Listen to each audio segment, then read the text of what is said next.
Praise the Lord. Mungu asifiwe. This is tough. Adhiambo, now I know what you say about me when I'm gone. I never did your hair because I didn't know how to plait hair. Up to now, I don't know. Thank you very much. Let me say the following. It is very, very difficult for me to be standing here to say farewell to Beryl. Beryl and I are like Uhuru and Raila because we were also close in age and grew up like twins, especially because our mother used to buy for us similar clothes. Any difference would have ended in fights. And by the way, she was mostly the winner in these fights. Yeah, because she was, even though I was taller, she was more sturdy and stronger than me. She would win, but I wouldn't give up. So Akinyi and Achieng. I'm Akinyi, she was Achieng. We were almost interchangeable, and many people used to confuse us, and we didn't bother to correct them. If I borrowed jam to lick or sugar, and my mother thought it is Beryl who did it because she was the naughtier one, she would not give me away, but would rather take the caning on my behalf. Growing up, Beryl was very special in very, very many ways. I don't know whether you can hear me.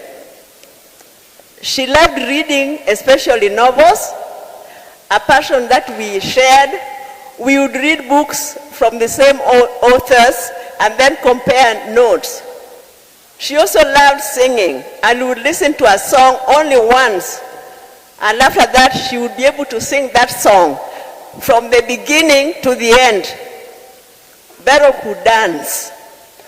She was able to dance. As teenagers, we had a group in Kisumu called Kisumu Youth Association. And during holidays, we used to organize activities for members.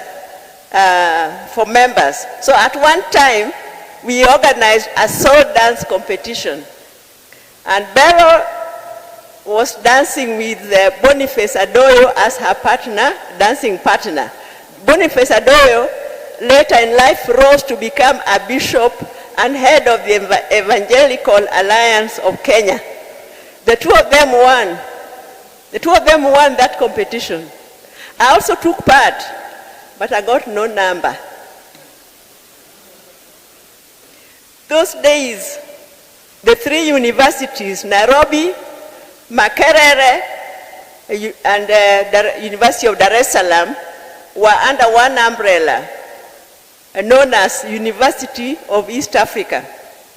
The Luo students from these three universities had a union whose patron was our dad, Jaramogi. Every December, they would organize activities in Kisumu, including games, cultural events, a dance, etc. So one time they organized a story writing competition for high school students.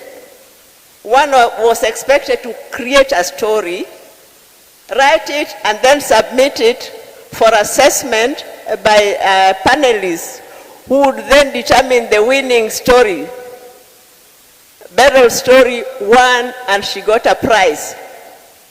I also submitted a story which must somehow have gotten lost in the clouds.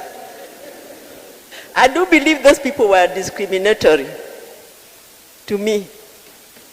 So Beryl was a beauty.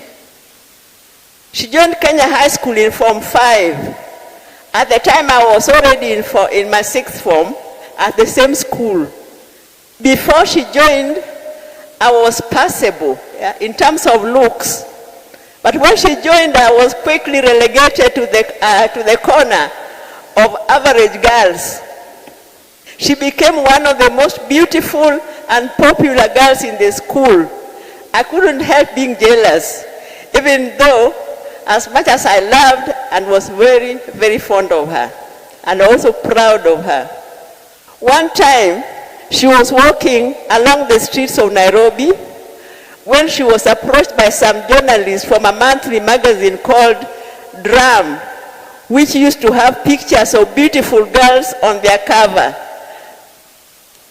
So, the so-called beauty of the month. Every month had a particular girl as the beauty of the month. So Beryl came to ask me what to do, because they were asking her to become the cover girl for that particular month.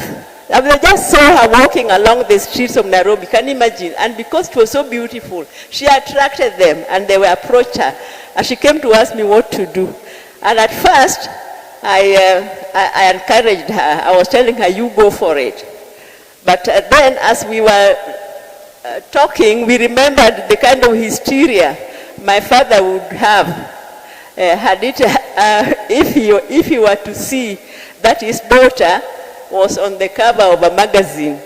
It would have been a very sad state of affairs. So we decided to let the matter end, and she never did it. So our family, I could go on and on and on about Beryl, but let me end here. Our family has had it rough. The last 1.5 months. The day Beryl passed, I questioned God. To be honest, I questioned God. I asked God, dear God, why? Tumefanya nini? What have we done? In fact, I was almost losing faith, believing God is not on our side as a family. Then I remembered the story of Horatio Spafford. He underwent many tragedies, including his fortune being burnt down, the death of his only son. When his wife and 4 daughters were traveling to Europe, there was a shipwreck, and only his wife survived. All 4 daughters died. Yet, as he was traveling to Europe to join his wife, and was shown mid-ocean, the exact spot where his daughters had drowned, instead of breaking down, he got inspiration to write one of the most consoling and spiritually uplifting songs. It is well with my soul. Whatever, my Lord, thou hast taught me to say, it is well with my soul. B, nyakango. It is well with our souls. Auma, chizi taurai. We are all together. B, rest in peace. Thank you.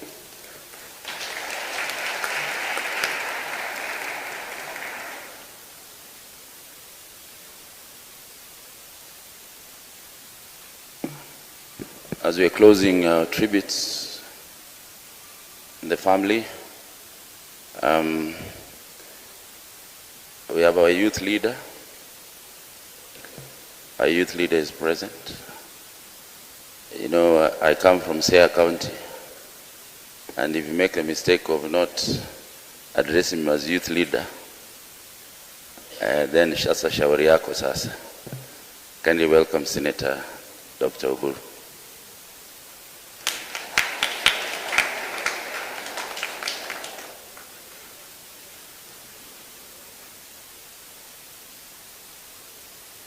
Holy Church, Catholic, and